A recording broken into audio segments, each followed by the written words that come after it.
Hello नमस्कार दोस्तों, आप सभी को वट सावित्री व्रत तथा मौनी अमावस्या की हार्दिक शुभकामनाएं। वट सावित्री व्रत महिलाएं अपने पति की दीर्घायु के लिए रखती हैं। इस व्रत का विशेष महत्व बताया गया है।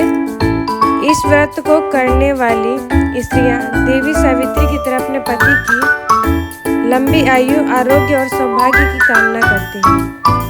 इस दिन सुहागिन महिलाएं वट वृक्ष की पूजा करती हैं और सावित्री और सत्यवान की कथा सुनती है।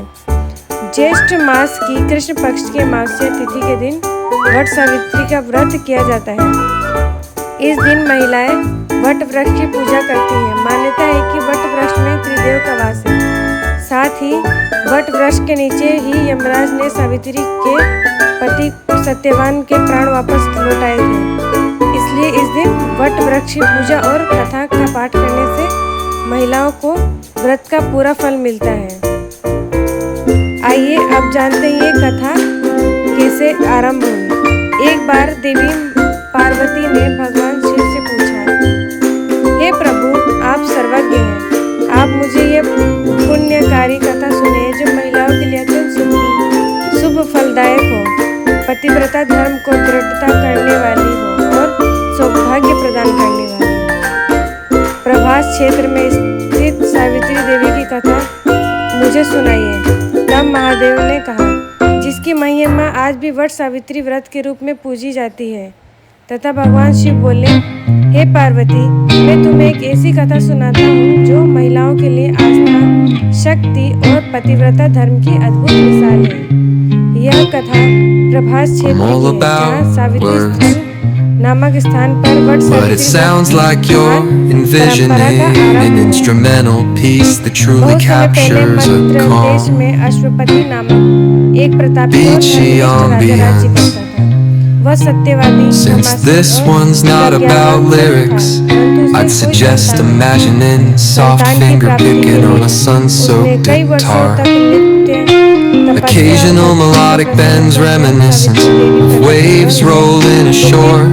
A subtle pocket beat could mimic the rhythm of distant tides. Let the absence of vocals create room for the guitar to tell its own serene story, simple, tranquil, flowing like the ocean breeze. If you ever feel like pairing lyrics with that vibe, I'm here. If you ever feel like pairing lyrics with that vibe, I'm here.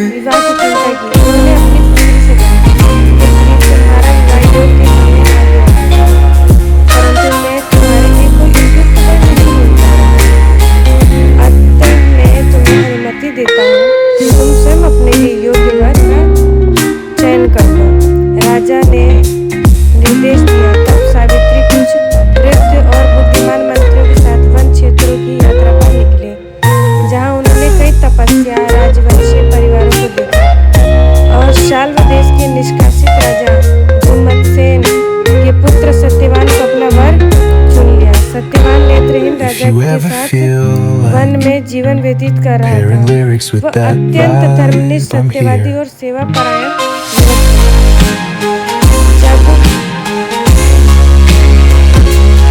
जब सावित्री अपने चयन की जानकारी लेकर लौटी, देवर्षि नारद पहले से उपस्थित थे। उन्होंने सत्यवान के बारे में सुनते ही कहा, हे राजन, सत्यवान सभी गुणों में श्रेष्ठ है, लेकिन एक दोष है, वह अल्पायु है। ठीक 1 वर्ष बाद उसकी मृत्यु सुनिश्चित है। यह सुनकर ही सावित्री ने दृढ़ता पूर्वक उत्तर दिया, वर एक बार ही वर्ण किया जाता है, चाहे वह दीर्घायु हो या अल्पायु हो। मैंने सत्यवान को अपना पति स्वीकार कर लिया है, अब कोई और मेरा वर्ण नहीं हो सकता। राजा ने सावित्री की दृढ़ता देख नारद की सहमति से शुभ मुहूर्त में सत्यवान से उसका विवाह कर दिया। विवाह के पश्चात सावित्री पति के साथ वन में निवास करने लगी और आश्रम जीवन को अपनाया। सावित्री को नारद मुनि की कई बात याद थी, इसलिए वह प्रतिदिन दिन रात की गणना करती रही। जब सत्यवान की मृत्यु के दिन शेष रह गए, तब सावित्री ने उपवास का संकल्प किया। तीसरे दिन उसने वट वृक्ष के नीचे व्रत करते हुए देवी सावित्री की पूजा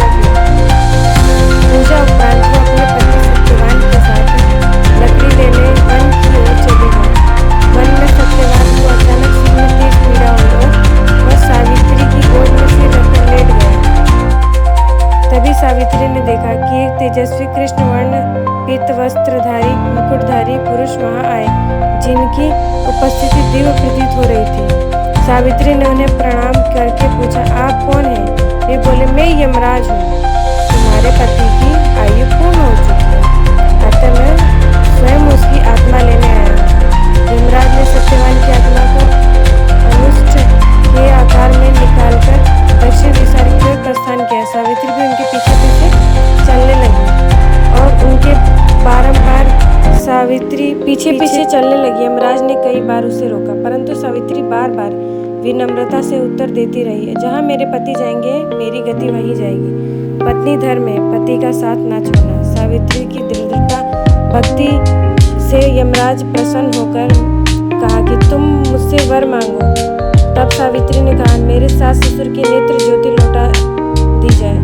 यमराज ने कहा, तथास्तु। थोड़े आगे बढ़ने पर यमराज फिर वर मांगने को कहा। सावित्री ने कहा, मेरे सास ससुर के द्वारा खोया हुआ राज्य वापस प्राप्त हो। तब यमराज ने कहा, तथास्तु। अंत में यमराज ने तीसरी बार वर मांगने को कहा तो सावित्री ने कहा, मुझे सत्यवान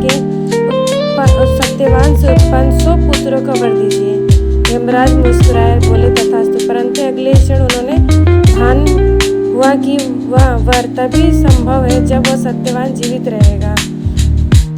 अपनी बातों में बंधकर यमराज ने सत्यवान की आत्मा को मुक्त कर दिया और पतिव्रता स्त्री, तुम्हारे सत्य, तप और भक्ति और प्रेम से मुझ जैसे यमराज को भी पराजित कर दिया।